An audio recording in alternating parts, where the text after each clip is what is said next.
కొడంగల్ సభలో ముఖ్యమంత్రి రేవంత్ రెడ్డి వెలంలపై చేసిన అనుచిత వ్యాఖ్యలను తీవ్రంగా ఖండిస్తున్నామని తక్షణమే బహిరంగ క్షమాపణ చెప్పాలని హన్మకొండ వరంగల్ ఉమ్మడి జిల్లా వెలమ సంక్షేమ సంఘం అధ్యక్ష కార్యదర్శులు నాటుపల్లి వెంకటేశ్వర మరియు ప్రవీణ్ డిమాండ్ చేశారు.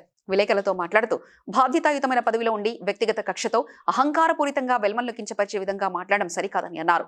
రేవంత్ రెడ్డి తన మాటలను వెనక్కి తీసుకుని బహిరంగంగా క్షమాపణ చెప్పాలని డిమాండ్ చేశారు. మొన్న కొడంగల్లో సర్పంచుల సన్మాన సభలో సన్మానానికి అని తెలిసి ఒక జాతిని అంటే మా వెల్మ జాతిని కించపరిచే విధంగా మాట్లాడిన సీఎం యనమల రేవంత్ రెడ్డి గారిని తక్షణమే సారీ చెప్పవలసిందిగా, క్షమాపణలు చెప్పవలసిందిగా కోరుకుంటూ, అదేవిధంగా తను ముఖ్యమంత్రిగా ప్రమాణ స్వీకారం చేసిన రోజు కలుపుకొని పోయినప్పుడే ఒక సీఎం పదవికి, హోదాకి గౌరవం ఉంటుంది.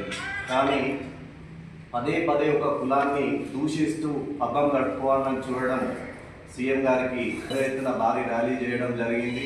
తను క్షమాపణ చెప్పినాడు. అదేవిధంగా సీఎం రేవంత్ రెడ్డి గారు క్షమాపణ చెప్పాలని, బేషరతుగా క్షమాపణ చెప్పాలనేసని మా